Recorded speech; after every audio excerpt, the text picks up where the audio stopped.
It's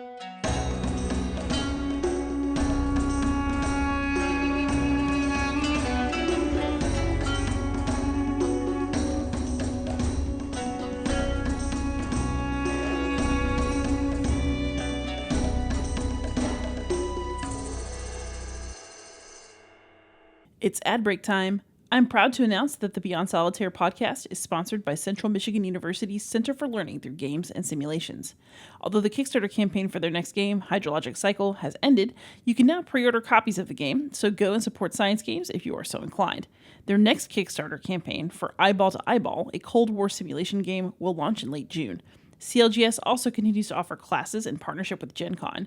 Their next course will be Intermediate Role-Playing Game Design with Aloy Lasanta, which starts June 19th. I know it will be fantastic. Reports from his students have been nothing but glowing. And if you want to support this podcast, please visit patreon.com/beyondsolitaire and help me keep the lights on. But for now, let's get on with the show. Yes, indeed. I'm loving the Marcus Aurelius callbacks. I didn't even notice that. I didn't know that. But during the pandemic, where my hair looked like this and I had a long beard, people said, "Hey, do you know that you are the reincarnation of the guy?" I was like, "That's funny." And when people started posting that, I was literally traveling with the meditations in my backpack because he's one of my favorite thinkers. He is a real, I read a lot of books that have interesting stuff in it, but Marcos actually really inspires me. Really, I use his knowledge almost every day. So, and I never noticed that there is this weird resemblance according to other people. All right, so I might just leave this in, but if y'all are watching the video, we've got a Marcus Aurelius look-alike, also known as Marco Arnaudo. So, hey gamers, this is Liz Davidson. This is Beyond Solitaire podcast, and this week my special guest is Professor Marco Arnaudo. He is a professor at Indiana University. He's the designer of 4 Against the Great Old Ones, as well as some other games and rule sets. And he's also the author of several essays about games and 2 books about games, one of which we're here to talk about today. So, how you doing, Marco? Pretty good. How about you? I'm doing all right. I'm actually super happy to have you on the podcast because you were in season 1, and I haven't had you back on since. So this is good. It has been a while. Yeah, it's been Was that before the pandemic? It was during the pandemic. It was 2020. Yeah. So about 10,000 years ago. I mean, that's my perception of time has been since. But yes. So thank you for having me again.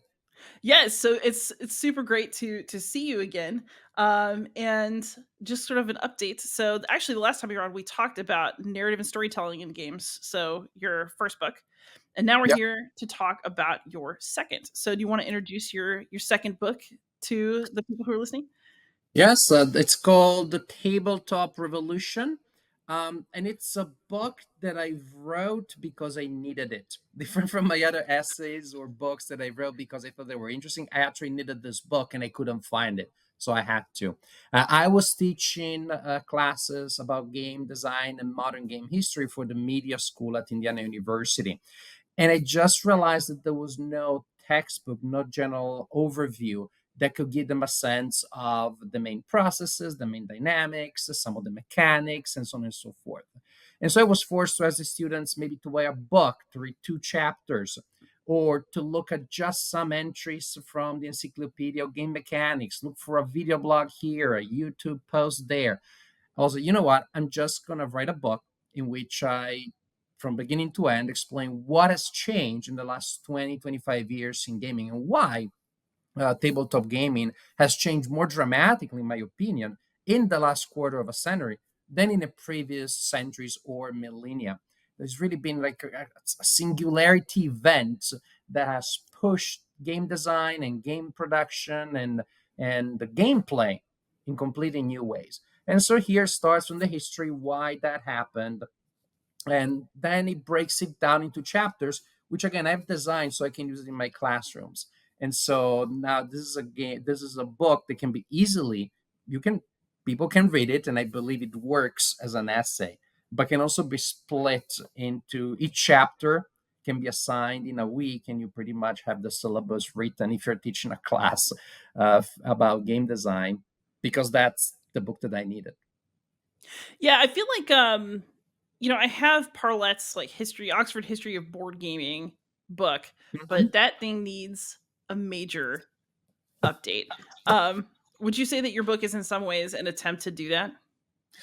My book, in page 1 of the introduction, talks about that. Talks about a good starting point is the Oxford History of Board Games by David Perlett, originally published in 1999. Because I want to point out how that book feels so outdated 25 years later. However, it was so complete in 1999 because what Yeah. he talks about in 1999 was perfectly complete. He talks about roll and move, he talks about gambling, he talks about games like Go and chess, and even says like in 20th century, pretty much those trends that date back to ancient times have continued. But then what happened after that is so different. And pretty much I mentioned if Palet had traveled back in time to Machiavelli's time in the Renaissance, Machiavelli was playing a version of backgammon. He was absolutely fanatic about that. He could travel back to ancient China and play earlier versions of Go, travel back to ancient India and play earlier version of chess. But instead of traveling back in time from 1999, he travels back 10, 15 years. Now you got legacy.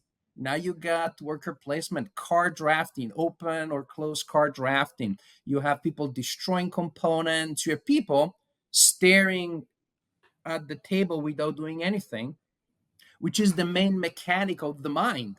The mind has managed to turn waiting into a mechanic. All of these things have little to no precedent.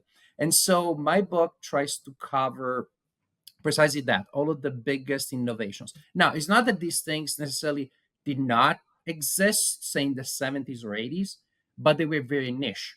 Matter of fact, Parlet himself had missed some of those things.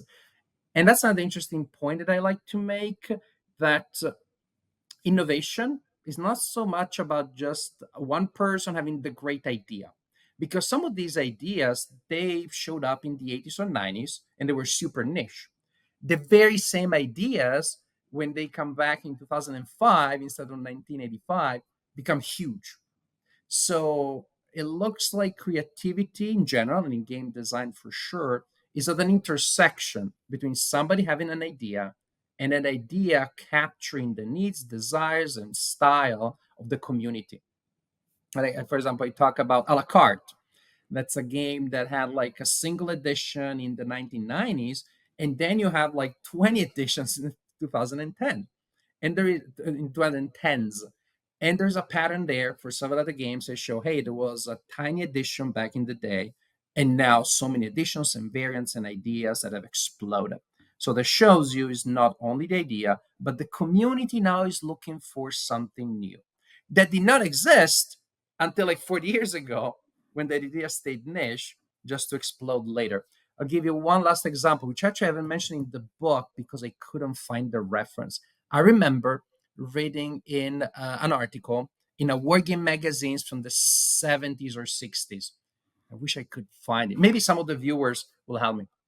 An article in a war game magazine that said, sure, we're looking for realism in war games, but we're definitely not going to throw away our soldiers and gain components at the end of a battle to represent losses. And I'm thinking, well, in legacy games, we do that. We destroy and throw away the stuff. I found that article. I can't retrieve it anymore. I don't know where I found it, in which the author literally says it'd be absurd to destroy game components to represent loss. And that's one of the biggest trends in the last 14 years.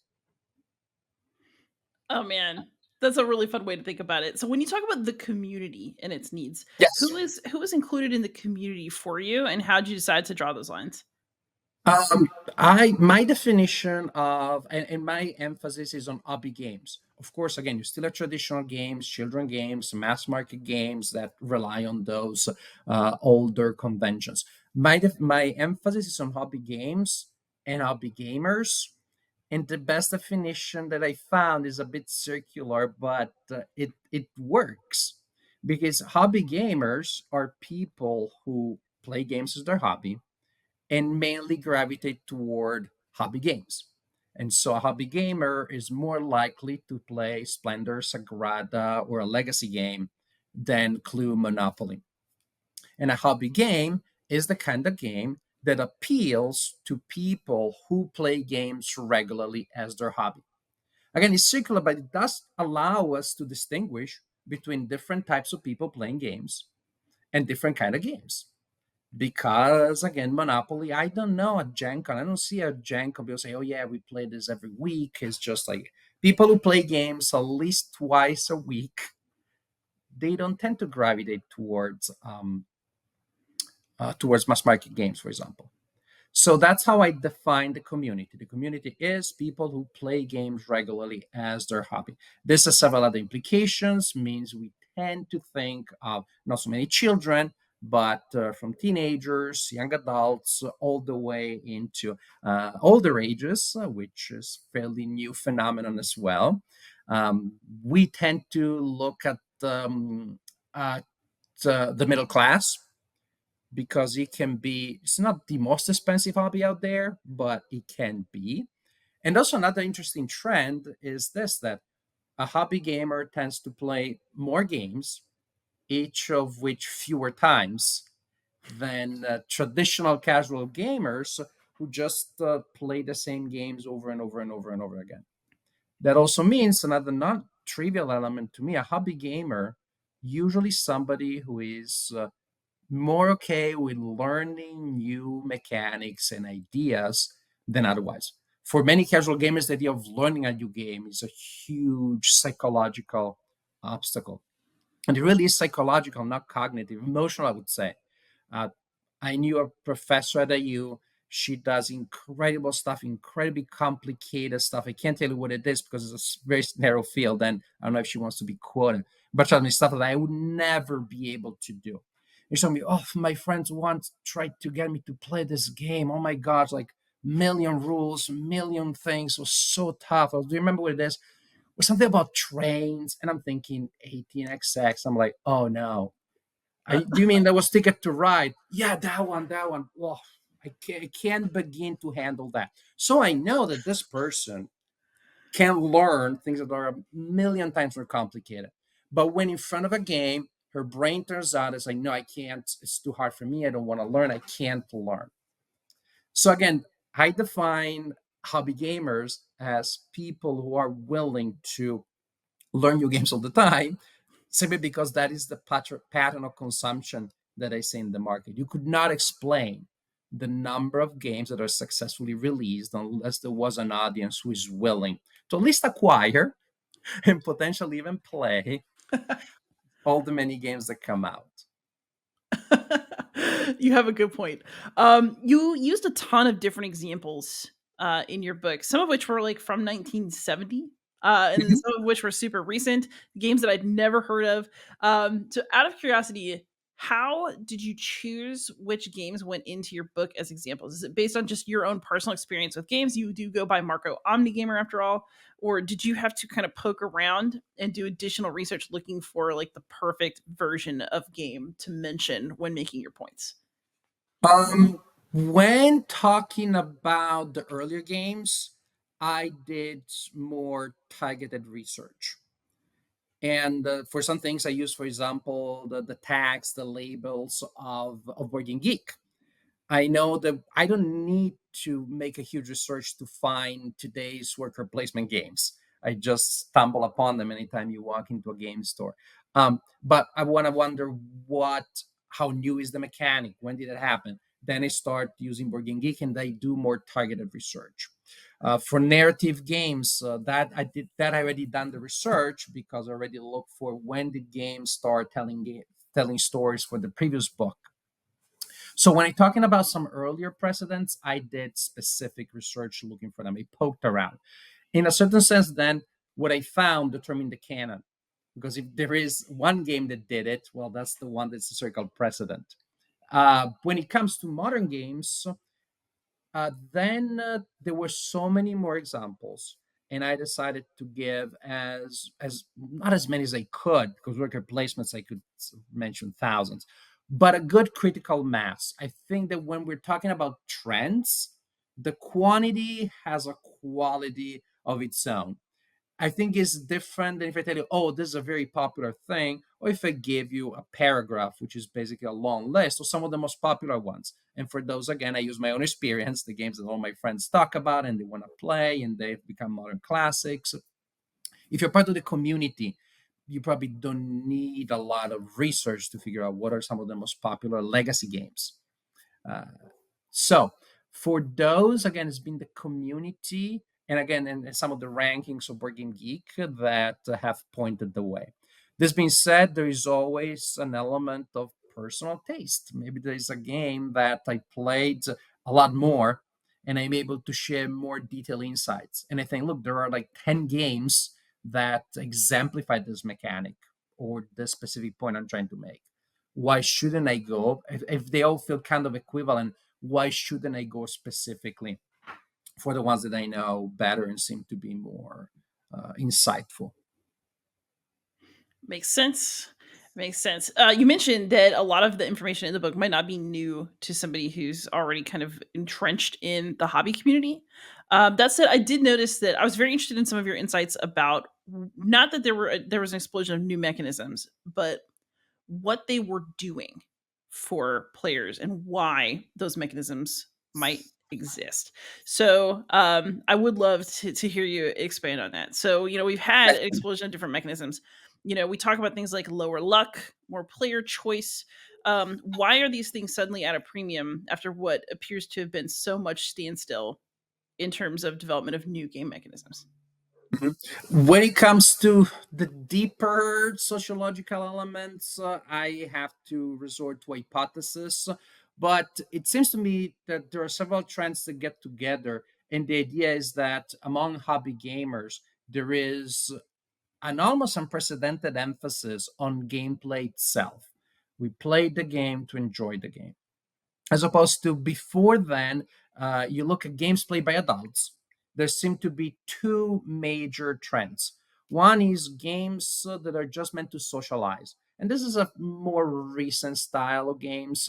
By more recent, I'm talking about the Renaissance. We have like early role-playing games of the Renaissance that were meant to structure conversation, and in some of those, hey, the courtiers are pretending to be wizards, and they describe the kind of spells that they would cast. But there is like victory points. You don't roll dice. So either games that facilitate conversation and social interaction, but the game itself doesn't matter much, or gambling games, and by which I mean games with an external reward. Is that I should say that because actually some games that were played for external rewards that were in gambling. Chess was played for money. Now you also see when people are playing games for money, which is again huge through human history. People are playing games for money. They don't want to learn new games. They don't say, "Oh, we're gonna try a new scenario," and the person in front of me may know that scenario. "Oh, we're gonna play a variant that you know and I don't." That's just a way of taking my money with more steps. So you also see why the idea of like playing the same games over and over again and going deep into that was very massive when people were playing for money. Even some games, Goose, that was a gambling game again for the European Renaissance. Even the first commercial versions of Goose for children that date to the 19th century, they still say that to play, the kids should put some candies or some other kind of like treat on in the middle of the board to form the pot, and whoever wins gets that. Even that. So when you remove so what we see here, and again, why it has happened, I'm not 100% sure. But for sure, now these are the two trends of adults that play game with an emphasis on having fun with the game itself, not just only with the conversation surrounding it, and playing it for the joy of playing the game rather than for an external reward. These are obvious things if people for hobby gamers of the last 20, 25 years, but they are historically revolutionary. These were not things that happened with adults playing games before. And but so what happens is again, then you have engagement. Then people want to have fun with the game itself, engage with it, and then you see how these mechanics that emphasize player choice, reduce luck.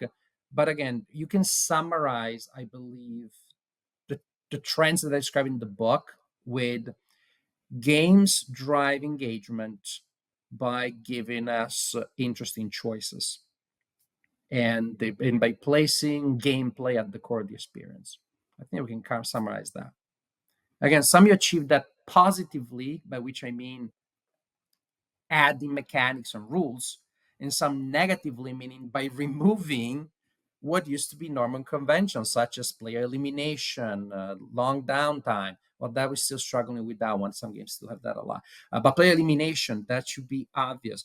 Runaway leaders, that used to be very obvious. And yes, if you're playing for money, I'm the runaway leader. I'm happy in that position. I want to stay there and take your money. If I'm playing for the joy of playing, even as a runaway leader, I get bored.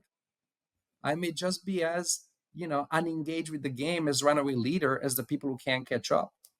So these are some of the factors that I think changed. But again, they go around the idea game is interesting by itself for gameplay. So I need to be able to play it, not to be kicked out of the game. I need to be able to believe that I can win, to be emotionally engaged.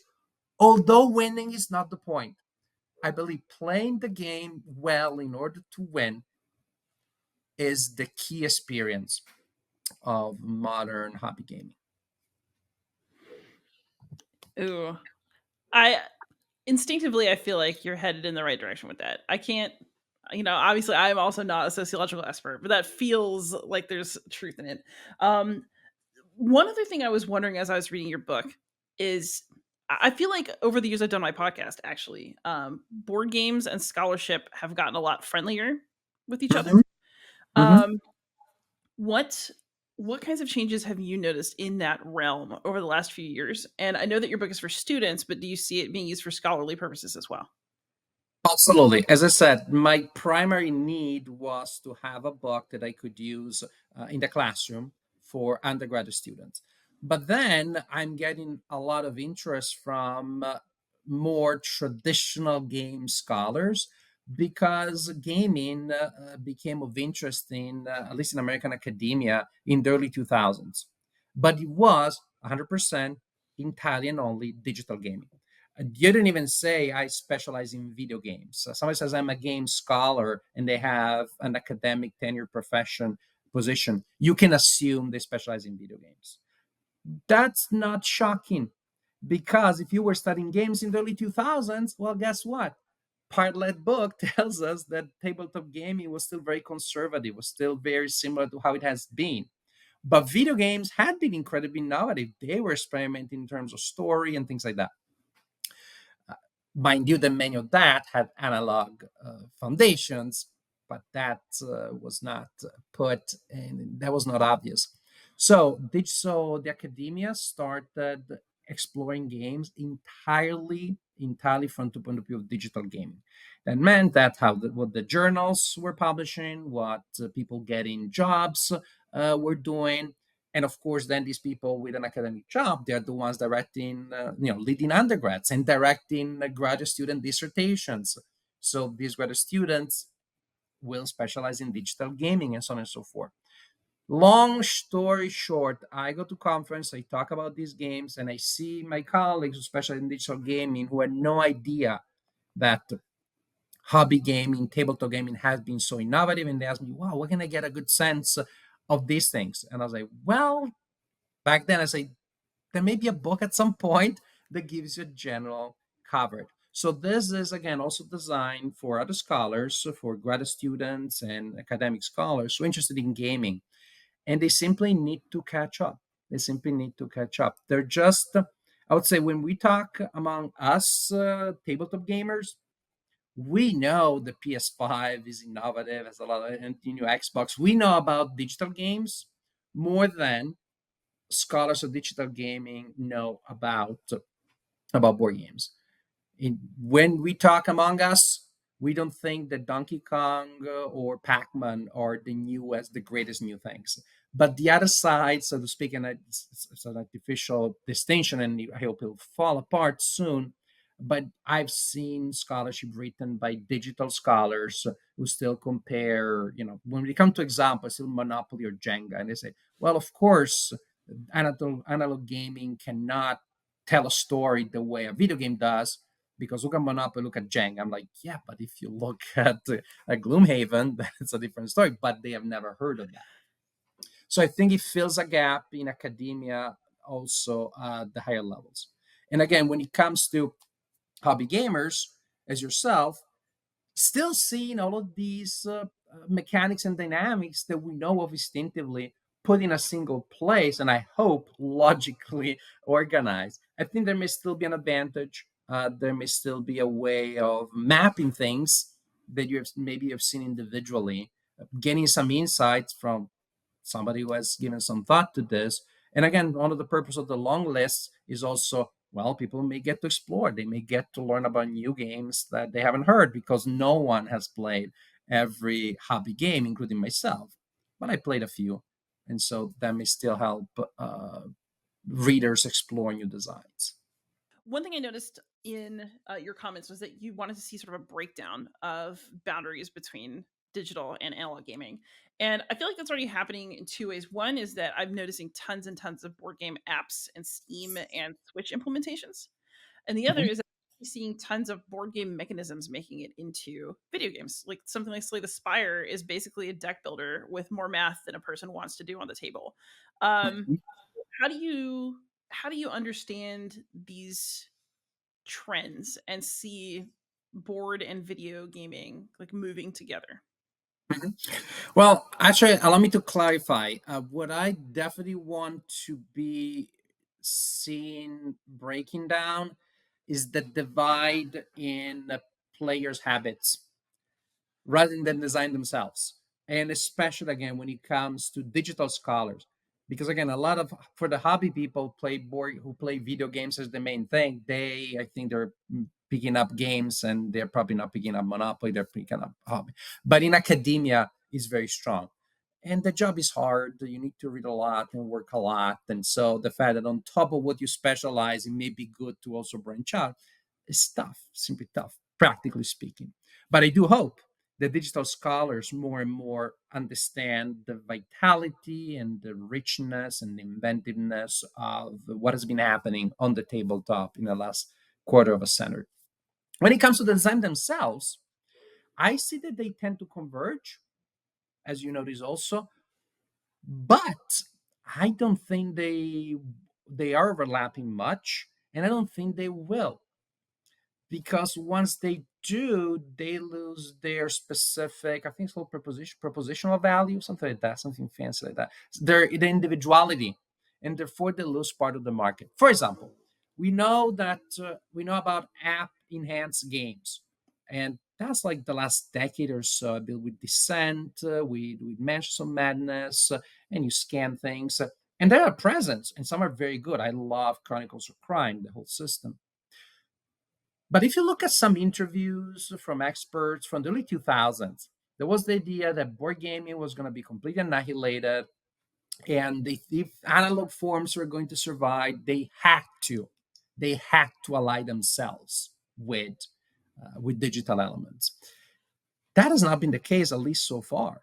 About 10 years 10 years into having some games with apps that enhance them, they remain a minority. The apps have now been the savior of analog gaming. They are a presence. They do some things well. For example, they do the map, they give us a little bit of soundtrack, they allow us in some cases, but they're not the savior. If you look at the top 100, it's not like, well, 90% of them have apps or digital elements, because without those, nobody would play games anymore. So I believe that the quintessential materiality of analog games is still very much the leading element. And I believe actually it's not just despite of the digital revolution, but because so many of our interactions are now mediated digitally, then now the material element has become so prominent. It's so exotic. Now looking at, manipulating those wooden meeples and shuffling those cards and moving around those tokens and those nice piles of metal coins, and I have a whole chapter about that, how material production has become more intense is the right word, I hope, but not overproduced. Because in 1980s or 1990s, you did have games with a ton of plastic, and they were meant to wow you just from the point of material production, but also the stuff wasn't necessarily needed, didn't make the game better. Is the quintessential feature of overproduction when the production is not necessary. Now you have games that are beautifully produced and tangible, and then I should say the production is even more tangible, yet at the same time still functional to gameplay. But a lot of these games that have metal coins, the design could work with the paper money. I know I almost struggle to say because I myself have that sense of like um, those wooden meeples, you could have cheaper plastic tokens. So I believe that the material element is very much important. And that's why I don't think that board games will disappear, will melt into the digital world. Another thing, very often when a board game gets not a companion app, but a conversion into a digital version, then the number of physical sales goes up. Almost as if, yeah, if I'm in the line at the post office, then I can play my board game. If I'm laying down and no one is around and I want to get up and play the game, I'll do this. But it feels like a plan B. I don't know that I just, and that this may be my ignorance, I don't know board games that have been out of business because the digital app was released. I don't know, just because we can play Catan on the phone now, no one now they can't sell copies anymore. I don't know of any game that is stopped that was successful before and they stopped selling the physical copy and they migrated into the app when that became available. Yeah, I actually anecdotally hear that people often buy games that they've played digitally because they want to bring it into their physical space. Mhm. Absolutely. And I do the same sometimes. I read, like I listen to an audiobook and then I buy the book just to put it on the shelf. You got I your want trophy. that. Um, I think that there's a trend there, and the app may give you a way of trying the game for free or for very cheap before you decide if you want to invest maybe in a beautiful production. But again, the experience of playing, say, Sagrada with those nice colorful dice that you roll under around, or again a game with a nice cardboard wooden element is very different from pressing on the screen. Because also again, we press on the screen and do these things for our job. But usually, so the kind Mm. of experience that you have is now very different from what you do for your job. And again, we're talking about middle class people who are able to afford these games. So many of us, as part of the job, we stare at screens and press plastic buttons for a certain amount of time every day.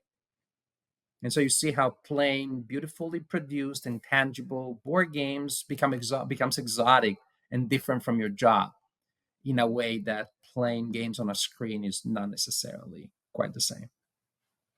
That is a really cool way to look at it. Um, you know, at the same time, of course, digital life has, I think, really changed both your gaming life and mine because we both have YouTube channels. We make videos about games. We talk to people online about games. How would you say that at this point your YouTube and digital presence connects with your scholarly life, if it does at all? Hmm.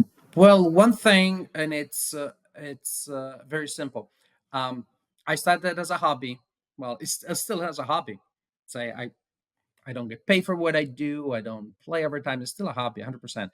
But it does give me an incentive because I like the idea of sharing my ideas with others, and it gives me an incentive when I play a game to kind of like think about it systematically. If nothing else, then I clarify for myself how I feel. I clarify what are the things that I don't like so much. And very simply, scholarly speaking, when I was writing both of my books, I would go back and rewatch my videos. So think of those as like notes, because I know that's what I thought at the time. I know that's my opinion. And so I have a summary of gameplay with my own video, a summary of what I thought at the time. So I was like, I'll revisit that. But it's a good starting point. Before making my videos, I did not used to write down a paragraph or a summary for each game that I play. But with my video, I basically do, with the incentive of sharing my ideas with others. And so that's something that other people can use also. Yes, I had a friend who worked for the military, and he said that he also uses my videos as quick summaries of the games when he was doing his research. So, if nothing else, academically, it allows me to have an archive of notes that then I can refer to. I can tell my students, hey, that's just go and watch that video and you get a sense of this or that thing if I'm teaching about a certain game. So it's a good archive of information that I use, I practically have used and still use. And since I share it, other people can use it too. It's really interesting to hear you say that because I feel like during my PhD years, and it's probably because I didn't do anything like media studies, right? I did ancient Christianity. It was very, old school in topic and style. But I would never, ever have imagined a world where Board Game Geek or a YouTube video could be used as a scholarly source. But in several interviews of the past couple of years, I've talked to people who are using, they're citing Reddit posts as part of their research. What do you think about, I guess, kind of the convergence of the scholarly world and attempts to comment more on board games and the necessity of interacting with more normal people and like popular sources as part of that? Um, I think it's an opportunity. Like in every opportunity, you gotta be careful that you don't get, carried away. So, of course, the way we interact and the information we find on Reddit, we found on YouTube, we find on Facebook. I quoted Facebook ads in some of my things. Uh, it's information, and so if it's accurate, it's a huge advantage. Of course, and that's the biggest if. Then you gotta have a responsibility to check what is it that you find and make it reliable. If again, if I did, my research that is could be published or sometimes is published in a peer review article, and then I give you a summary on the video on Facebook, then it passes the same academic standards as we have in peer review, which is the highest, not perfect, but the highest and strictest standard of examination that we have figured out in academia. But then somebody else goes and says something, and I don't know if what they're saying is peer reviewed quality or not. So it all depends. And again, you gotta take it as an opportunity, but you have to check everything. But I don't see any problem with that. I believe actually that in my dissertation for my Italian BA, and that was the year 2000, I was quoting some information I found online, which ended up being accurate. But I remember my advisor would be like, "But it's on the internet; it can't be good." I'm like, "Well, you're going too far the other way. It's something doesn't become automatically false because on the internet." But it is true that you have to sift through things a little bit more because there isn't a filter to start with. But everything needs to be read. If I say, for example, something that I used almost religiously in my book, in my last book, is Board Game Geek ratings. Now, not because they tell me if a game is good or bad, but because they do tell me if a game is popular and successful or not.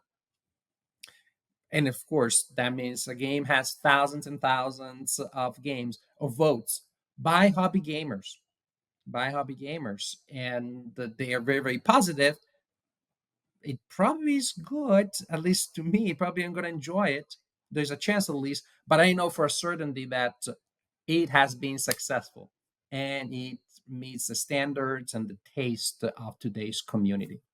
And again, it may be circular because people who go and rate things on Board Game Geek are passionate gamers, but that is the that is the object of my research to start with. Incidentally, no, I don't rate things on Board Game Geek uh, because grading is my least favorite part of my job as an academic, and so then having to figure out this is, and since I do it seriously all the time, it's so serious in my job, then I really be grueling. Is it really 7? Maybe 7.5. Then I would wake up at night. No, it's really 7.2, but it's kind of good. Maybe so I don't do it. I give you my narrative description, and then if you wanna quantify it, it's up to the viewers to do that. That's very, very fair. So speaking of grading, I know that you also teach students about board games, and that's sort of the birth of this project. What are you hoping that your students will take away from your class about board games? And also, what are they coming in with? I'm just sort of curious. Mhm. They come in from several paths of life. Initially, I was teaching this class for the media school, so uh, it's a fairly self-selected group. And so there are students interested in media. And some of those, yes, their plan was to get into the board game industry. That's what they wanted to do. Many of them, they were starting to enter the video game industry. And yes, when I say like, wow, they could code every single video game ever, but they never play some of these board games so that to us like foundational. They never heard about deck building, for example. Or they're like, oh, hey, in video games, I'd seen that. Oh, that's where.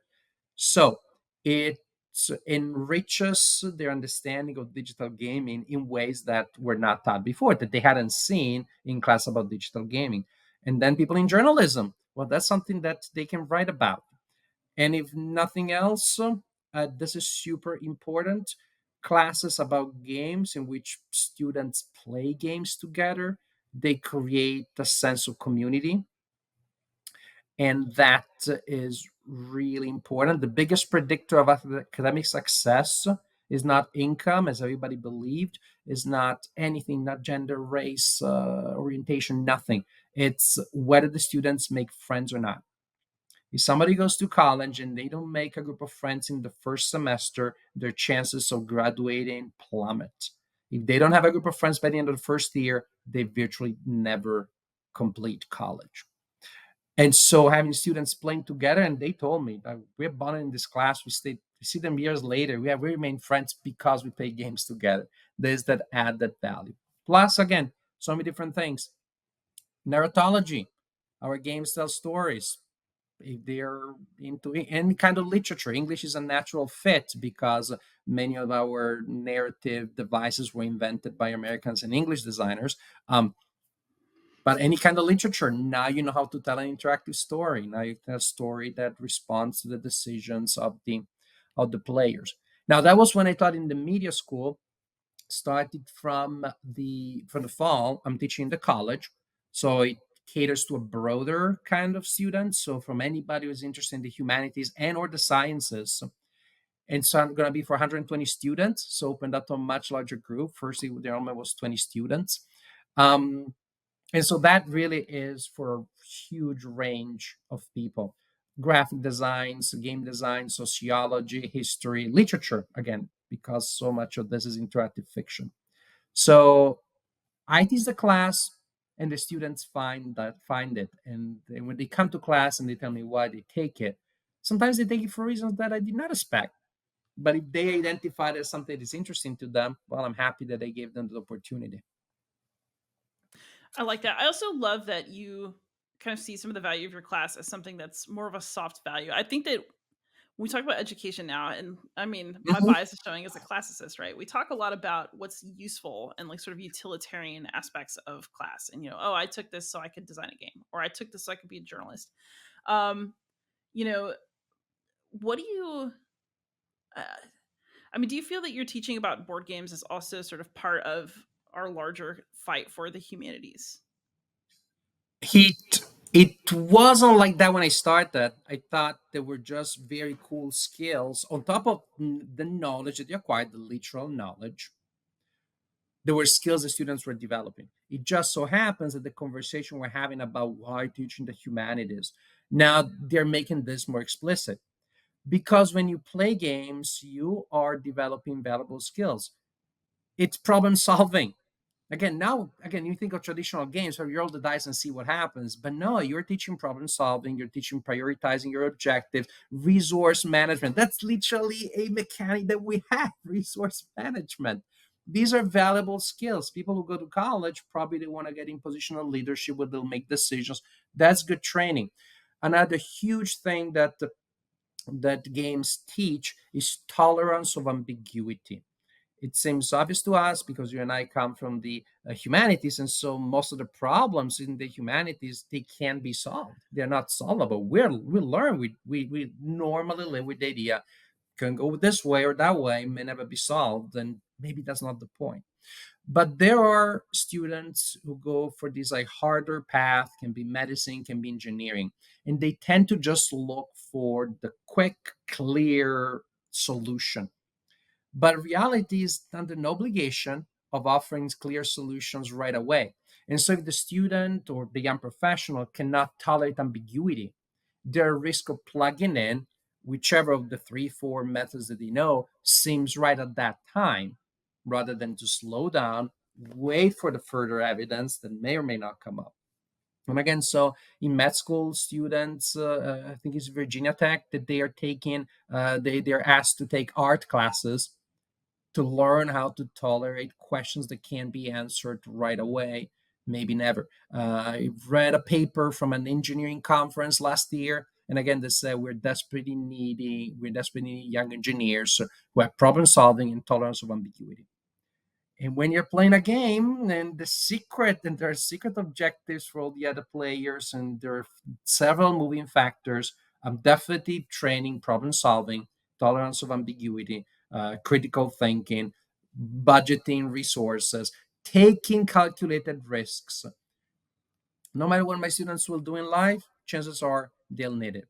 A metaphor, an analogy that sometimes I say, hey, military training, probably, people lift weights and do push-ups. But in the battlefield, they're not gonna drop on the floor and give 20 to the enemy, impressing them with their push-ups and planks. So why do they do those? They're not gonna literally do those moves. They're strengthening themselves. They're learning the skills. They're learning things that they will use. And you may never play another game again, or when you take my classes about literature, you may never read another Baroque book again. But when you were delving into those Baroque sonnets, oh, did you learn to tolerate ambiguity? Oh, yes, you were questioning everything. So there are definitely valuable skills that can be learned from pretty much every and any field of the humanities. But I believe gaming has even that extra value that it actively engages you. When I teach about literature, yes, some students may drift into the background. They may even look interested. They may even have learned the autopilot while they're thinking about who knows what. But you can't do that when you're playing a game. You can't pretend to be paying attention. Can tell. You have to take your move. You have to make your things. If people start doing things randomly, then it shows right away. So it encourages active engagement in a way that other fields do not.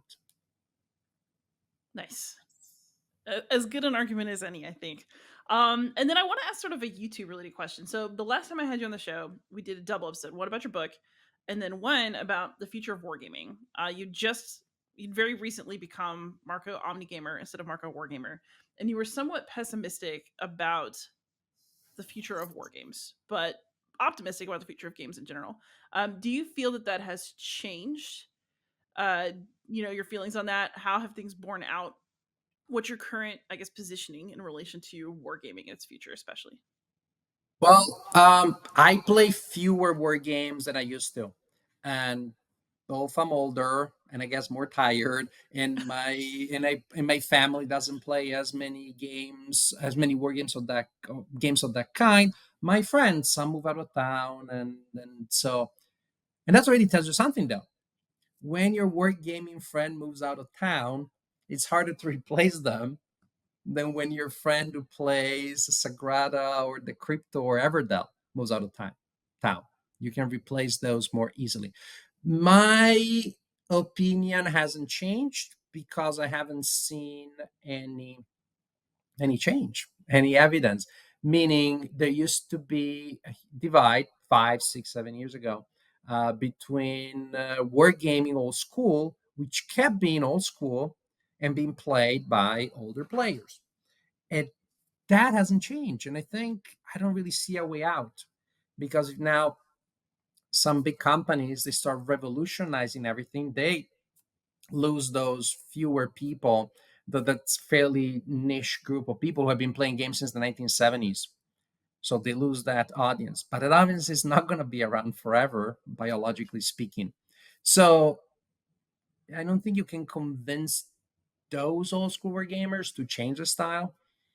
Um, and just but so the idea the hobby survives if it attracts new people and younger people especially. I think it's going to be a very hard sell. I believe actually that just in today's world is a lot harder to convince younger people to play games about war to start with. I think it's just very unappealing topic. We have a broader and more diverse audience for games than there was in the 1970s, and many constituents are just not interested in that topic.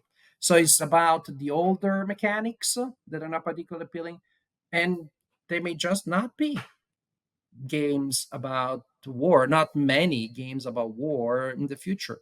Uh, so no, I believe that the old school wargaming is still on its way out. I don't see a new generation of old school gamers coming up. And I think that there are just so many fun and exciting things happening outside of wargaming that other styles of game will keep being dominant.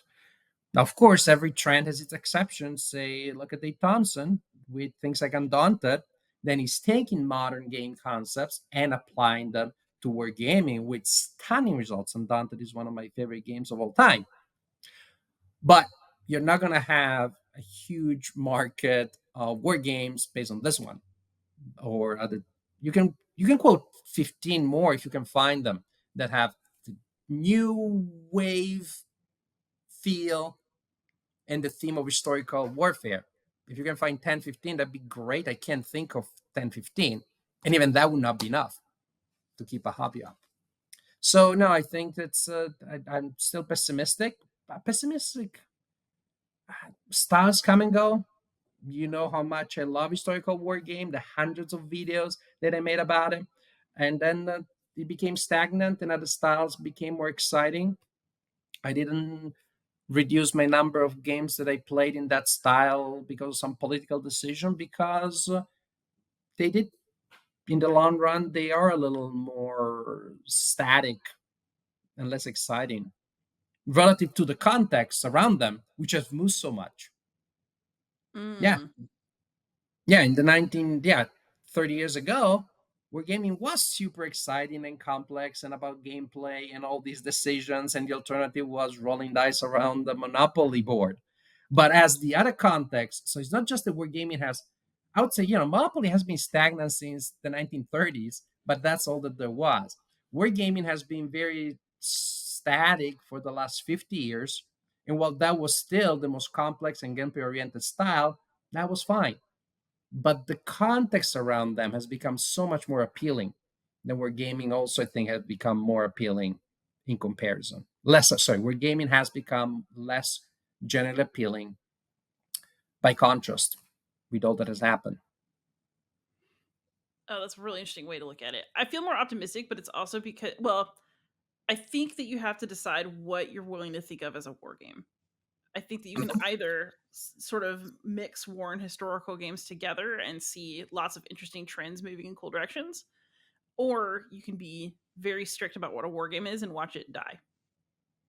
Um, Absolutely. And that's 100% my agreement. I would say, in fact, when we to refine what I said a little bit more, instead of pessimistic about war gaming, you could think of pessimistic about old school war gaming, larger hex based map with hundreds of counters, 10 combat tables and modifiers, 60-minute setup, and so on and so forth, which again, I enjoyed very much, and occasionally I still enjoy. But there are just so many other alternatives that are more appealing that I don't see anybody who is 19 or 29 or 20 now getting into that.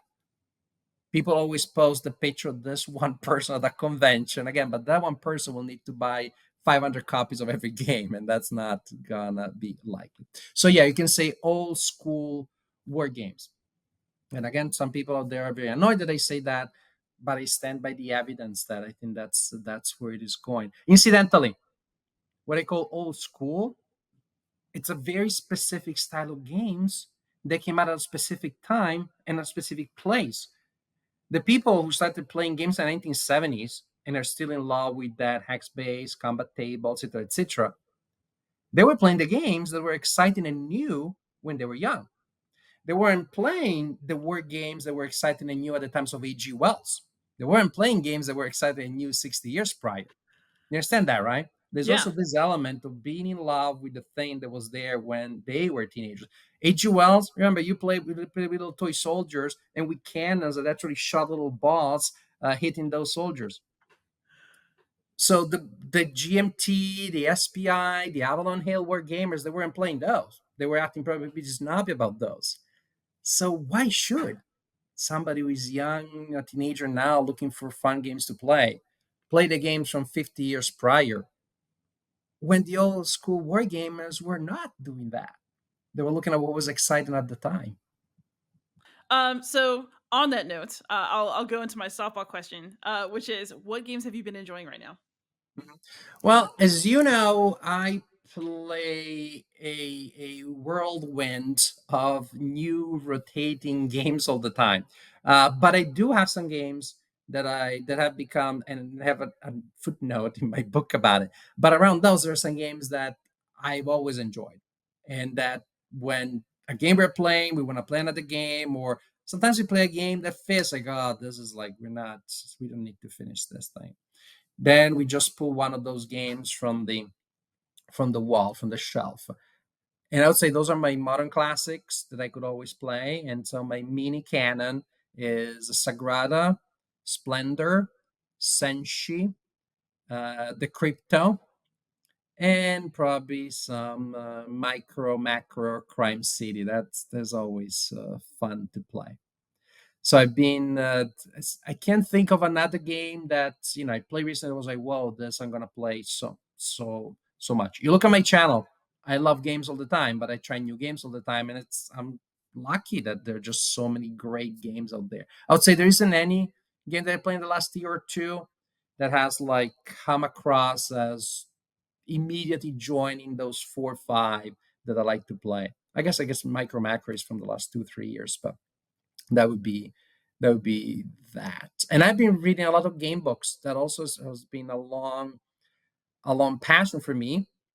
And I've been spending a lot of time playing game books because, well, guess what? Similar to board games, in the last 10 years or so, more recent, they've become more interesting and exciting than they used to be in the 1980s and 90s. So now we also have a bit of a golden age of the game book that started from the 2010s, following in on the innovations of board gaming that started from the early 2000s. You have deck building game books now. What are the odds that that doesn't come from deck building tabletop games? Oh, that's really cool. That may be the subject of something entirely different in the future. But for Yeah. now, where can you be found online if people want to follow your work? Oh, Marco Omnigamer, my YouTube channel. If you Google my name, it's either the first or the second thing that you find. So it's very easy. Marco Arnaudo, name is down here. Google that. You'll find my YouTube channel. If people want to send me a message, they can figure it out. It's not that hard to find an email address for me or a social media contact.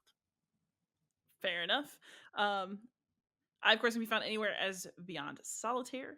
But Marco, thank you so much for coming on. It's been wonderful to catch back up, and I really appreciate the time. Thank you, Liz. This was so much fun. All right, everybody out there, please like, subscribe, comment, ask questions, and most of all, happy gaming.